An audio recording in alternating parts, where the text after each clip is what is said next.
godhe jaalatamtootaaf kabajamtoota ilmaan Oromoo nageenya kiyyaa bakka jirtanitti sinaa qaqqabu hordoftoota Zaaraa Entertainmentii akkam jirtani viidiyoon kiyya isin jala harkifatu jira natti fakkaate busy waan ta'eef yeroo baay'ee taa'ee hojjedhu hin arganne sababa kanaaf viidiyoon kiyya isin jala harkifachuu jira gamanumaan viidiyoo har'aa kanarratti namoota gaafii na biraa qabdan gaafii keessaniif deebisni deebisaa yeroo baay'ee chaatti nama hedduu an ture argaa chaatti nama yeroo namoota keessattuu aadii kan koo jala hin jirre chaattiin keessan ture na qaqqaba jechuudha sababa sanaaf chaatti nama baay'ee walitti qabee bakka tokkotti deebii keessan isinii deebisaa yoom hunda dhaqqabuu baadhe namoota gaafii na gaafatan keessattuu gaafii waa'ee rifeensaa ilaalchise namoota gaafii na gaafatanii fi gaafii keessaniif deebisaa okay garuu maqaa keessanii waamu deebii keessan as keessatti dhageeffadhaa hanga danda'e nama gaafii ujoo qofa isiniif deebii laata assalaamu alaykum warahmatullahi wabarakatuh Zaara baay'ee sin jaalladha rifeensi kan koo hin buqqaa naan jettee galatoomeen si jaalladha rifeensa kee buqqa'u viidiyoo tanas dura waa'ee rifeensaa dubbachuu ture irra deebii dhageeffadhu rifeensa buqqa'u gara fuulduraatiin shunkurtii adii fi shunkurtii diimaa akkasuma bishaan roozaa fayyadamee barsiisee jira viidiyoo an duraa hojjedhe deebii dhageeffadhu okay gaafii itti aanu galatoomii waasi gaafachuu barbaada rifeensa akkamitti dheeressanii waa'ee rifeensaa seemee qeessanitti ma viidiyoo waa'ee rifeensaa irratti baay'ee irra deddeebi'ee viidiyoo hedduu dubbadhee ture rifeensa haalli itti dheeressitan rifeensa keessan dheeressuuf viidiyoo an dura isin barsiisaa ture dhageeffadhaa viidiyoo sana irraa hin barattanii jechuudha rifeensa keessan abshii fayyadama habba soodaaf abshii wantoota asirratti maayineessaa ho'i okay gaafii itti aanu fuufna assalaamu alaykum warahmatullahi akkam nagaa Zaaraa dhiifama wajjin Zaaraa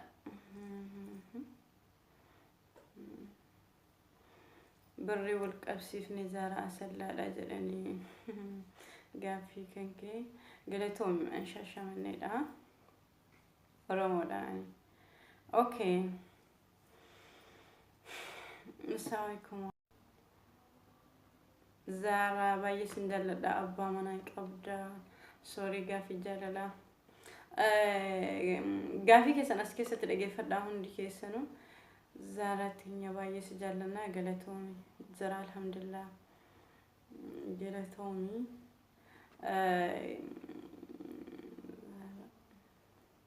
Zarii biraati leencaa dhugaa jabaadhu dandeettii yeroo baay'ee si jaalladha bakka kee hunda galatoomii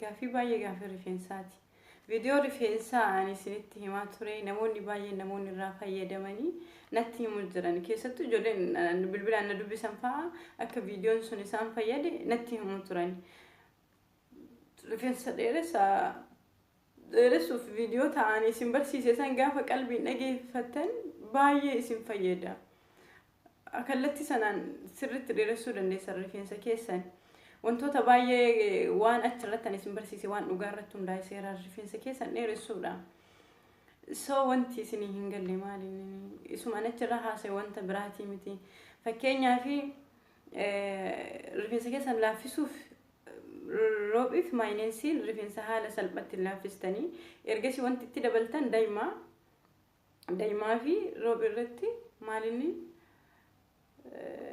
daa'imaa roobii maayineensi killee yoo qabaatan shaamboo beebii irratti dabaltanii jechuudha haala sanaan rifeensi kan keessan baay'ee isinii laafa erga laafee booda biqiluu fi abishii wantoota biraallee barsiisee jira. Wantoonni inni barsiisu sun waan seeraan dhugaarra hundaa ijoollee baay'eetu ijoollee irraa fayyadamanii tiraay godhannatti himutti jiran.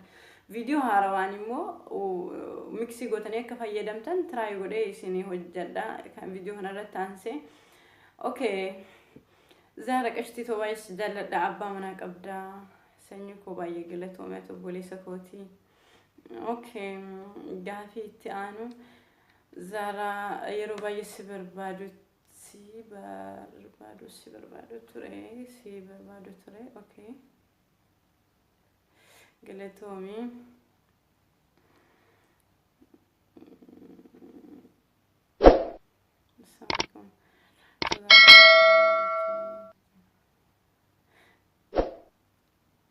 Gocha namaa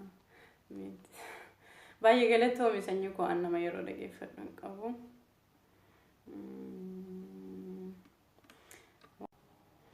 Waa'ee rifeensaa gaafii baay'ee waa'ee rifeensaati.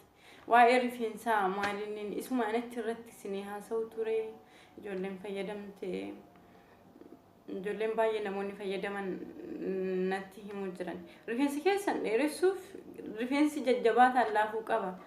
Rifeensi laafaan immoo wantootuma anas irratti isin barsiise. Koffee amma dura barsiise sanaa fi shaamboon beebis bakka tokkotti dibatama. Shunkurtii adii fi zinjibiliin bakka tokkotti dibatama. Daaktanii bishaan isaa baaftanii fayyadamtanii rifeensa keessan seeraan masaajii gootanii ergasii immoo erga rifeensa keessan seeraan masaajii gootanii sa'aatii 2-3 4 ofirra tursiiftanii ofirraa dhiqxanii aannan itittuu yookiin roobii maayineensi daa'ima killee bakka tokkotti dibatama. Rifeensa keessan seeraan masaajii gootanii dhiqxanii ofirraa baaftanii. Maal jette Assalaamu alaykum warahmatullahi wabarakatuh. Akkam nagaa jirta Zaaraa maaliif hin dubbattu waan si gaafachuu barbaada. Ati dhalattuu eessaati? Jaalalli yookiin abbaa manaa qabda? Sorry gaafii jaalalaa. Ifama gaafii jaalalaa nan gaafatina. Zaaraa maaliif bilbila nama jalaan kaaftu? Ifama sanyii koo biizii ta'a yaada kan keenaa barreessi. Gaafa ture akkanuma argisiis deebisa. Ijoolleen zimmatanii waan tokko kanatti barreessitan gaafii namoota wantoota irraa fayyadaman nagaafatanii qofa waan ujoo deebisa. Gaafii keessan inshallah yeroo biraatti fufa gaafii wantoota asirratti isin barreessitan hunda namoonni gaafii kana gaafatan gaafii keessan asuma irratti dhageeffadha maqaa keessan miidiyaa irratti waan ta'eef Zaara qashtii baay'ee si jaallanna galatoomii sanyii koo. What? Bekoni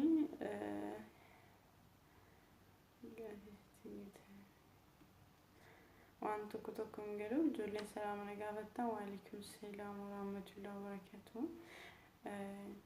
Gaafii namoota waa'ee rifeensa nagaafatan qofa deebisuuf ijoollee waa'ee jaalalaa maali abbaa manaa qabda.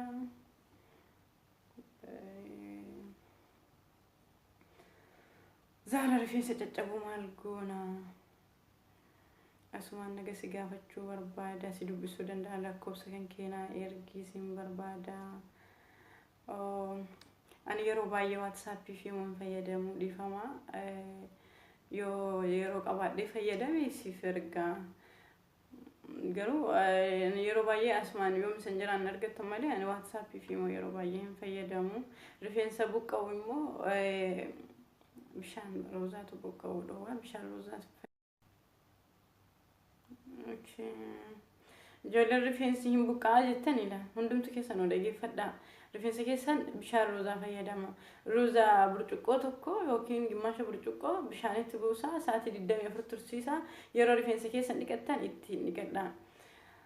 Zedii akkam naga jirta fayyaa keetii na dubbisuu dandeessaa dhimmaaf si barbaada. Naga kooti alhamdulillah dhimma kan kee barreeffadhu.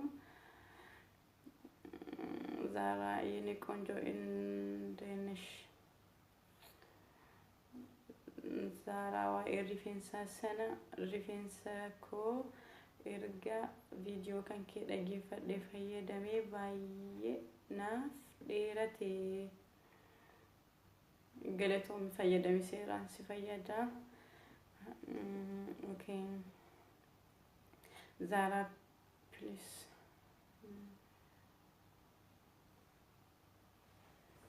Okay, ammoo maal argita namoonni tokko tokko waan dubbatamu hin qabne dubbatanii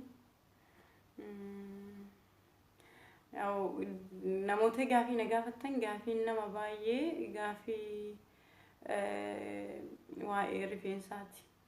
Rifeensa keessa haala biraatiin hin dheeressitan wanti biraa wanti adda ta'e hin jiru viidiyoo ta'anii isin barsiisan fayyadamaa ijoolleen fayyadamaa jiran ijoolleen hiriyyoo tokkooti baay'een isaanii na himu jiran asuma mucayyoon takka na biratti haa eegootu dheeressaa rifeensa keessan rifeensa artee eegee fardaa san fayyadamu irraa rifeensa uumamaa viidiyoo san gaafa daawwattan garuu wantoota yoo waa itti dibattan rifeensa keessan seeraan musaaji godha daqiiqa 20 yookiin 15 musaaji gochuun isin barbaachisaa sa'aatii 4-3 viidiyoo tumaan amma dura isin barsiisaa ture namoota gaafii rifeensaa hunda na gaafattaniif viidiyoo biraa allaalee wanta rifeensa dheeressu kan biraa tiraay godhee viidiyoo biraa irratti isin hojjedha waan adda badee tureefi ijoolleen lakkoofsa keessan lakkoofsa koo na gaafattan ani yeroo baay'ee waatsaappiif imoo hin fayyadamu dhugaa isuma dhugaa waa'ee biraa yoo fayyadame san seeneetu wanta tokko faamilii ma keessaa dubbisee keessaa bahaa ijoolleen jaalala na gaafattan galatooma hundi keessanuu obbolaa kooti ani isin jaalladha jaalala obbolummaa gaafin keessan gaafii baay'ee gaafii rifeensa lakkoofsa keenaa ergi abbaa manaa qabda kan manatti fakkaate wanti haaraan jiru dhifama waliin si wal dubbisuu barbaada na baruu dandeessaa galatoomii sa'aatii iyyuu baay'ee hin qabnu kan ijoollee waa'ee rifeensa na gaafattan waa'ee rifeensaa viidiyoota kiyya sana irraa waan haarawaa ta'e hin jiru isuma saniin daawwadha waan haarawaa sanii adda ta'e isin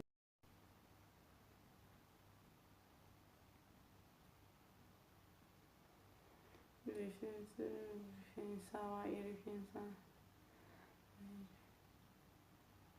rifeensa maluu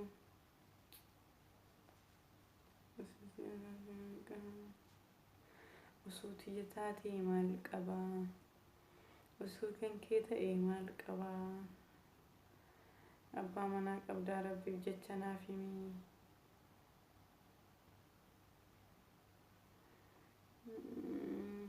zaara iji kan kee fufurdaadhaa uumamaa moo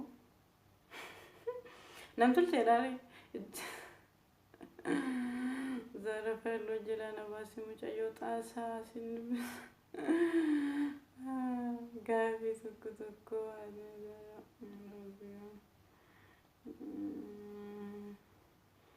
si wajji wal dubbisuuf baay'ee hawwii qabaa Zara walaloo kana siif barreessee dubbistu malee akka bira hin kunne oh my god ani namoota adii kiyya jala hin jirre namoota gama friend Dubai kana ture argaa messengerin keessan akkanumatti daraadaramee taa gaafa argee yaa wanta ujoo keessa horeesanii dubbisaa garuu ol harkisaniitu kun hin dhumatu ji'a nama gaafa tanatti fakkaate yoo tasa carraan isin irra gahee yaada keessan isin dubbise messaging keessan akka dhufee natti mul'atuuf yeroo waan gaafachuu barbaadan dirqama Facebook kiyya faaloo godhaa ijoolleen Zara entertainment irratti barreessitan baay'ee keessan guyyaa yeroo tasa page Zara entertainment keessa seenu ganal page nuti kana xiqqaaf keessa qabu garuu message keessa nama baay'eetu jira isoo waa'ee rifeensaa isuma kanaafuu